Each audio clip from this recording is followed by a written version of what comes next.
Lorsqu'un aigle s'abat sur sa proie depuis le ciel et le frappe de ses énormes serres, il semble impossible de lui échapper.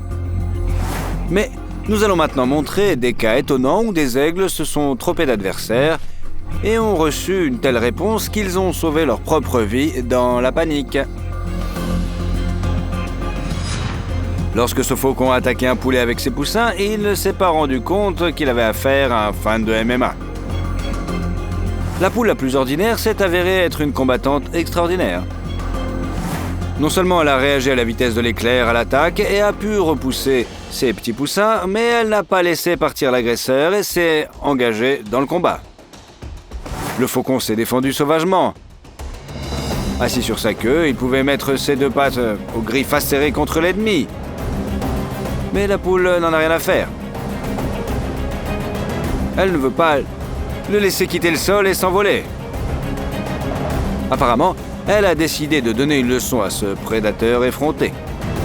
La poule piétine littéralement le faucon au sol. Le rapace semble choqué et proche de l'hystérie. La poule ne vole pas très bien, mais elle peut tout de même s'élever dans les airs pour attaquer l'ennemi d'en haut. Et ses pattes puissantes et très agiles, munies de griffes et d'éperons, infligent de douloureux dégâts à l'épervier, qui doit alors trouver des moyens de se replier précipitamment. Certains aigles aiment chasser le poisson. Leurs tactiques pour attraper ces proies sont très spécifiques. Contrairement aux oiseaux aquatiques, les prédateurs diurnes ne peuvent pas se poser à la surface d'un plan d'eau pour plonger plus profondément et atteindre leur proie. Les plumes des oiseaux aquatiques sont recouvertes d'une substance spécifique qui repousse l'eau comme de la graisse, de sorte que les plumes ne trempent pas. Les prédateurs diurnes n'ont pas cet atout. Si leurs plumes sont mouillées, les fibres perdent leur forme et deviennent molles. Si c'est le cas des plumes des ailes, l'oiseau se noie tout simplement car il perd la capacité de voler et ne peut pas sortir de l'eau. Si ses plumes s'assèchent, l'oiseau pourra à nouveau voler, mais l'aigle ne pourra pas atteindre le rivage en nageant sur une longue distance dans l'eau. En effet, les rapaces diurnes peuvent difficilement nager et rester à la surface de l'eau, même pour une courte durée. Les rapaces diurnes prennent donc de grands risques lorsqu'ils s'approchent de l'eau. Mais ils le font tout simplement pour se nourrir. Ils recherchent des poissons très proches de la surface. Ils s'approchent ensuite de l'eau sur une trajectoire glissante et à la vitesse de l'éclair attrapent la proie, puis l'emportent. Les aigles ne touchent donc l'eau qu'avec leurs pattes et parfois avec leur ventre. Les ailes restent secs. C'est ainsi que les aigles attrapent de très gros poissons et même des requins qui sont totalement sans défense dans les airs. Mais cette créature s'est avérée être prête à se battre dans n'importe quel élément. Il s'agit d'une pieuvre, avec lequel il valait mieux ne pas se frotter. Lorsque l'aigle a tenté d'arracher sa proie à l'eau, la pieuvre a refusé d'abandonner. Cette créature, étonnamment intelligente, a commencé à se débattre désespérément avec tous ses membres. La pieuvre a empêtré l'aigle et ne l'a pas laissé s'échapper. L'oiseau finit par s'effondrer dans l'eau. Mais la pieuvre n'a pas lâché son ennemi. Au contraire, elle continua à l'enchevêtrer et à le tirer vers le bas. Il était impossible pour une pieuvre relativement petite de manger un énorme oiseau. Peut-être s'agit-il d'une vengeance pour avoir essayé de se chasser elle-même. Pourquoi pensez-vous que la pieuvre n'a pas reculé lorsqu'elle s'est échappée et a continué à noyer l'aigle?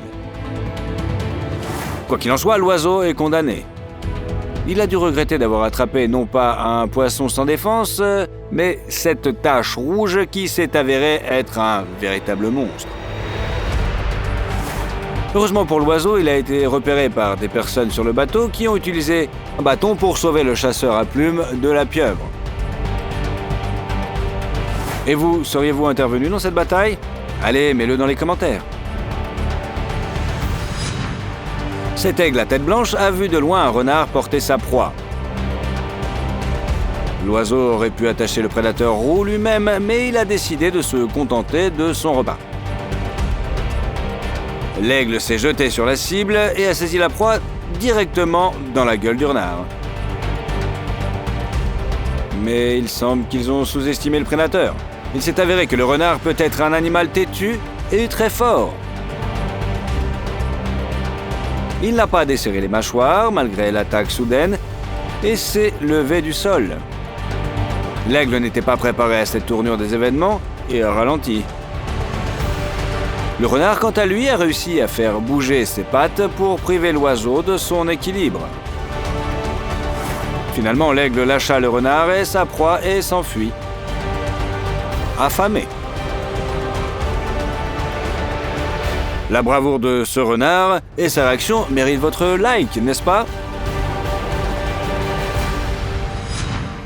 Les vautours sont des oiseaux de proie puissants, dotés d'un bec courbé, acéré et de serres en forme de poignard.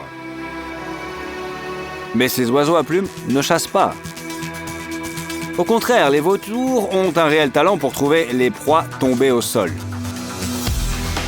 Le fait de ne pas avoir à chasser des proies vivantes leur a permis d'atteindre de très grandes tailles, si bien que les vautours s'emparent parfois de la proie des chacals et d'autres charognards pas si grands qu'eux. Mais cette bande d'oiseaux a surestimé sa force. Ils ont décidé de commencer à manger la proie du lion alors que l'énorme félin n'avait pas encore terminé son propre repas. Grosse erreur. Le roi des animaux décide de donner une leçon aux vautours. Malgré son poids énorme de près d'1 quart de tonne, le lion réussit à sauter et à attraper l'un des oiseaux pour l'ajouter à son repas en guise de dessert. Les autres vautours se sont dispersés dans la panique. Ils seront désormais plus prudents. En général, l'aigle aurait pu venir à bout d'une oie adulte et dominer un oiseau plus gros. Mais ici, c'est la force de caractère et l'amour des parents qui ont tout décidé. En s'attaquant à une famille d'oiseaux, l'aigle pensait pouvoir voler un ou plusieurs oisillons. Grossière erreur. Au lieu de fuir en panique pour se mettre à l'abri de l'attaque aérienne, les deux parents ont fait preuve de beaucoup d'héroïsme. Ils ont livré bataille à l'aigle. Bien qu'il soit trop petit, les oies l'ont entendu et se sont défendus à chaque approche de l'attaque. Les oies se levaient sur l'aile et lançaient une attaque risquée. Si elles avaient été attrapées avec leurs griffes, elles auraient pu être gravement blessées. Mais les courageux oiseaux se sont précipités vers le danger pour protéger leur progéniture. Et leur bravoure a payé. L'aigle est resté affamé et n'a pu entamer aucun des oisillons.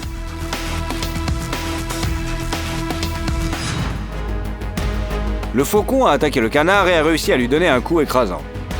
Mais l'oiseau n'a pas abandonné. Il a dû se poser pour achever sa victime. C'est alors qu'une chose étonnante s'est produite.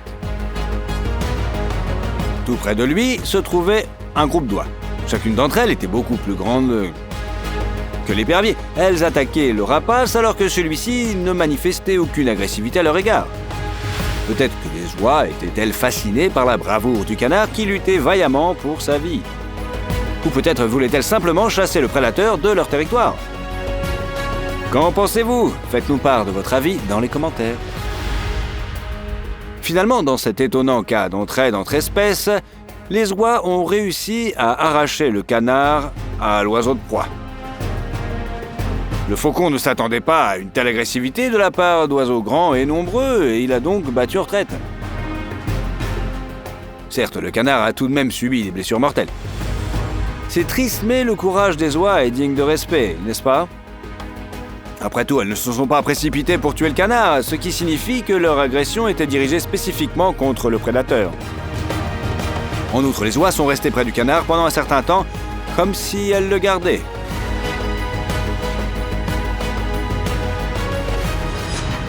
Le faucon attaqua le corbeau et le maîtrisa presque.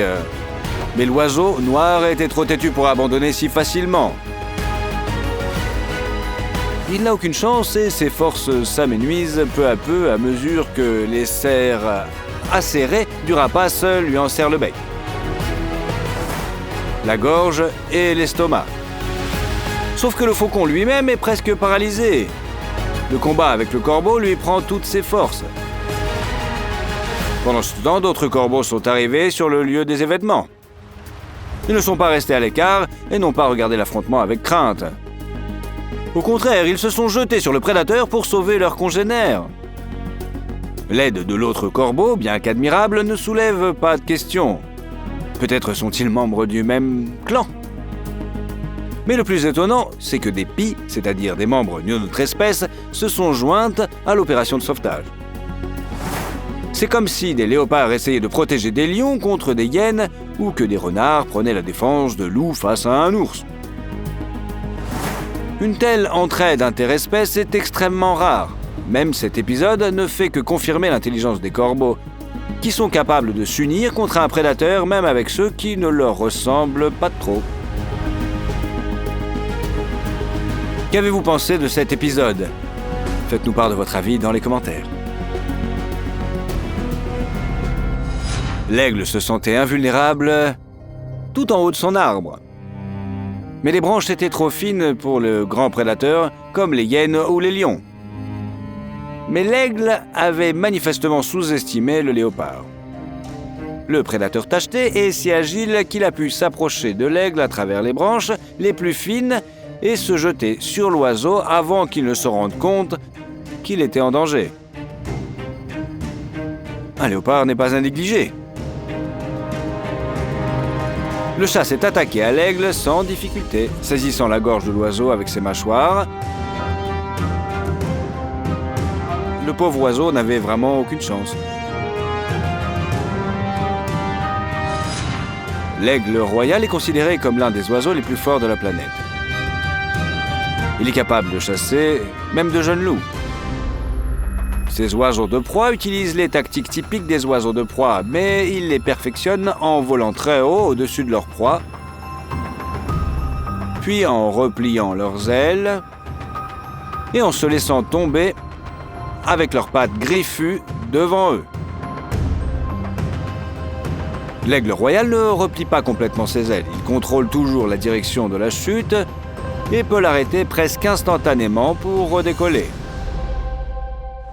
L'accélération est nécessaire non seulement pour rendre le lancer plus rapide, mais aussi pour ajouter de la force à l'impact. Grâce à la gravité, le coup d'un aigle royal peut briser la colonne vertébrale d'un animal 4 à 5 fois plus lourd et plus massif que l'oiseau lui-même. En même temps, l'oiseau ne cherche pas à mettre fin au combat d'un seul coup. Il est prêt pour une longue bataille. Après avoir déployé ses ailes, l'aigle royal continue à rester au-dessus de sa victime et frappe à nouveau. La tactique est si efficace que ces oiseaux ont été utilisés par les humains pour chasser les loups il y a des centaines d'années. Et sont encore utilisés aujourd'hui dans certaines régions d'Asie. Que pensez-vous de ce type de chasse ? Faites-nous part de votre opinion dans les commentaires. Chaque griffe du prédateur à plumes est aussi longue qu'un couteau, et il y en a 8 au total. Lorsque plusieurs lames frappent une douzaine de fois en 1 minute la victime, de l'attaque n'a pratiquement aucune chance, même s'il s'agit d'un animal carnivore. Surtout après le premier coup écrasant. Cependant, cette tactique n'est pas du tout un ultimatum. Le loup est capable de lâcher la prise de l'aigle et d'utiliser son arme principale, sa mâchoire. Le prédateur ne se contente pas de mordre, il saisit son adversaire puis le balance d'un côté à l'autre.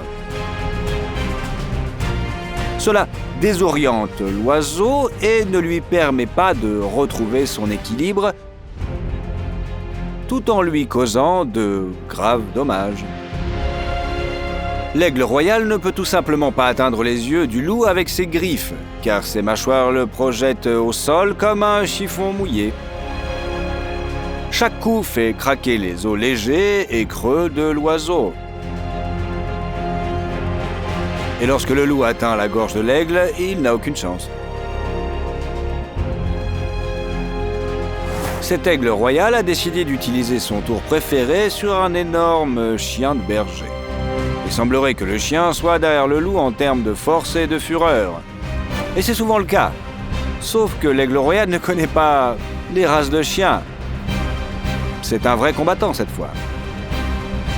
Et vous savez quoi? L'oiseau avait toutes les chances de réussir, même contre cet adversaire. Il s'est abattu sur le chien et a donné son coup. Comme il n'était pas parfaitement précis, il n'a pas pu briser le cou du chien, mais l'aigle royal l'attrapa avec ses griffes et commença à frapper méthodiquement avec ses pattes. Seul l'oiseau a sous-estimé son ennemi. Ces chiens ont été élevés spécifiquement pour résister aux prédateurs. Ils ont l'habitude de riposter. Ils se protègent également l'un l'autre et marchent toujours en compagnie. Il est difficile de dire si le chien aurait été capable de lutter seul contre un énorme aigle, mais il n'a pas eu à le tester. Ses amis sont venus à la rescousse. Ensemble, ils se sont jetés sur l'aigle royal et ont pu en venir à bout rapidement. 3 de ces chiens peuvent faire fuir un ours. L'aigle royal est pratiquement sans défense face à eux. Il a réussi à le faire tomber de la patte du chien et l'a ensuite traîné sur le sol. De cette manière, l'oiseau n'a pas pu retrouver son équilibre et reprendre son envol. Il a d'abord été attrapé avec ses griffes, puis il a été saisi par l'aile, étiré et tué alors qu'il était couché sur le ventre. Elle n'a pas pu se défendre avec ses pattes. Finalement, c'est l'aigle royal lui-même qui est devenu la proie de ses chiens. Voilà ce qu'est le travail d'équipe.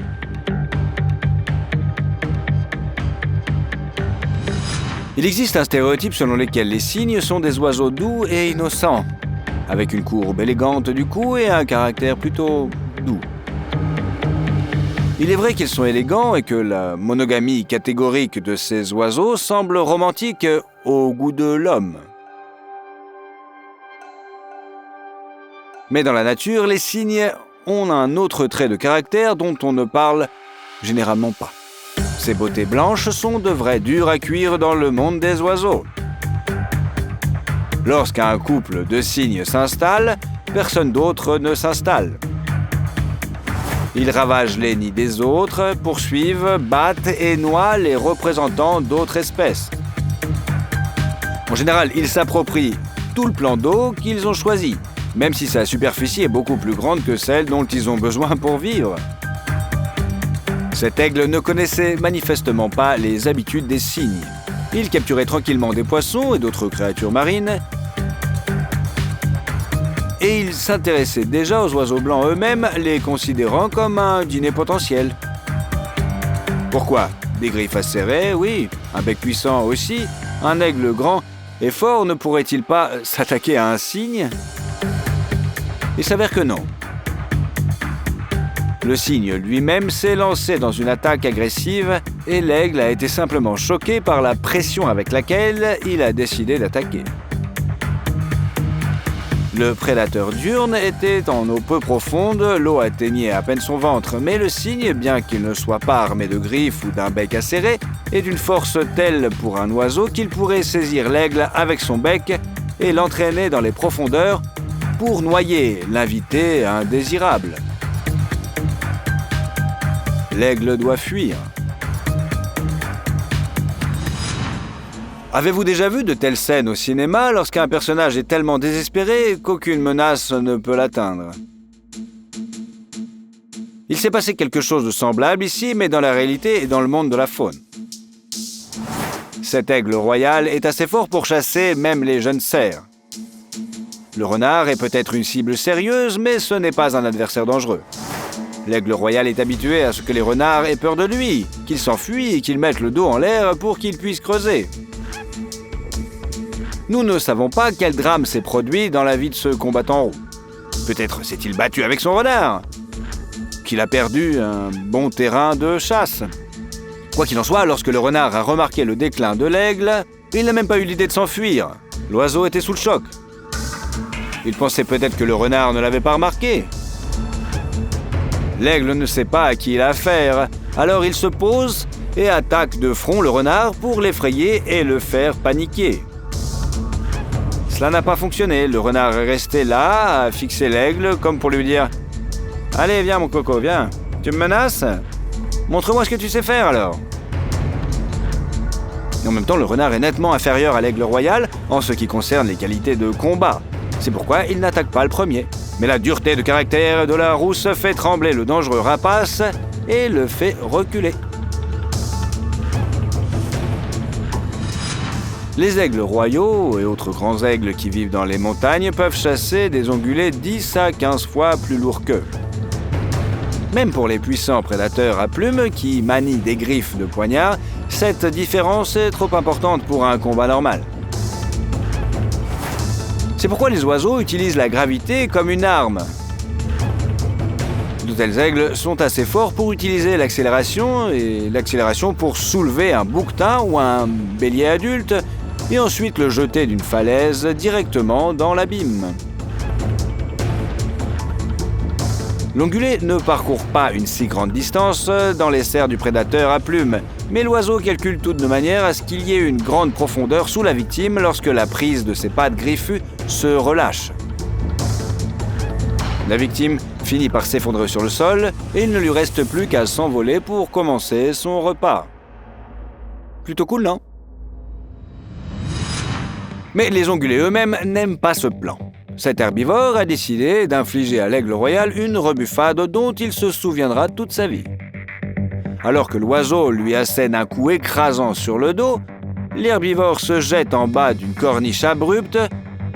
Mais ce n'est pas la chute que souhaitait le prédateur. L'ongulé court et manque de ne pas contrôler sa vitesse, mais l'oiseau n'est pas capable de le soulever dans les airs. L'aigle royal ne recule pas et ne relâche pas sa prise, il semble même y prendre plaisir. Il se sent comme un cow-boy chevauchant un Mustang qu'il faut monter et maîtriser. En déployant ses ailes, l'oiseau garde l'équilibre et continue à se débattre et à resserrer sa prise, enfonçant ses griffes dans le dos de sa victime. Il ne se laisse pas faire si facilement. Mais le prédateur a sous-estimé sa proie. Sa victime fait un geste incroyable. Elle se retourne pour que l'oiseau soit devant elle et s'écrase à toute vitesse sur le rocher. Ainsi, l'herbivore a pratiquement enfoncé le rocher dans le corps de son ennemi. Et à cause de l'inertie de la chute et de la chèvre elle-même, il s'est écrasé sur l'aigle royal et l'a achevé. L'oiseau est vivant, mais on ne peut que deviner les blessures internes et les fractures qu'il a subies. Mais la chèvre, grâce au fait qu'elle a atterri sur un oiseau mou, a échappé à des dommages critiques. Certes, elle a été blessée au dos, mais elle a pu laisser tomber ce harceleur et retourner à son troupeau. Plutôt cool, non ? L'aigle ne s'attendait certainement pas à une telle impudence. Il était en train de manger tranquillement lorsque l'oiseau a été repéré par un chat. Pour ce prédateur à plumes, un chat domestique est aussi une proie potentielle. L'aigle à tête blanche peut faire face à une bête 2 fois plus lourde et plus grande qu'un chat. Mais le bandit à fourrure ne se préoccupe pas de savoir qui est en face de lui. Il est à la recherche de sensations fortes et d'un casse-croûte. Il s'approche furtivement de l'aigle, mais l'oiseau le remarque. Le plus drôle, c'est qu'au sol, le prédateur à plumes n'a pas envie de se battre contre la bête à griffes. L'aigle aurait sans doute gagné, mais les coups de griffes dans les yeux finissent très mal la journée. Aussi, lorsque les deux adversaires se sont aperçus qu'ils s'étaient repérés, ils se sont simplement détournés et ont commencé à scruter leur environnement. C'est comme si un dialogue s'était instauré entre eux. « Eh, t'es qui, toi ?»« Moi, je passais par là, j'admirais les alentours. Et toi, t'es qui ?»« Ah, moi aussi, je suis resté là, regarder le beau paysage, c'est tout. » La façon dont les ennemis potentiels s'ignorent vigoureusement est amusante et montre en même temps que les prédateurs comptent généralement sur une attaque surprise et que, s'ils se rendent compte qu'ils ont été repérés, ils peuvent simplement battre en retraite. Il est intéressant de noter que cette caractéristique est commune aux mammifères et aux oiseaux. Quoi qu'il en soit, l'aigle a été manifestement choqué par l'insolence du chat. Quel cas de répulsion inattendue des oiseaux de proie vous a le plus frappé ? Répondez dans les commentaires et n'oubliez pas de vous abonner à notre chaîne pour être le premier à découvrir les faits les plus étonnants sur les animaux sauvages et domestiques.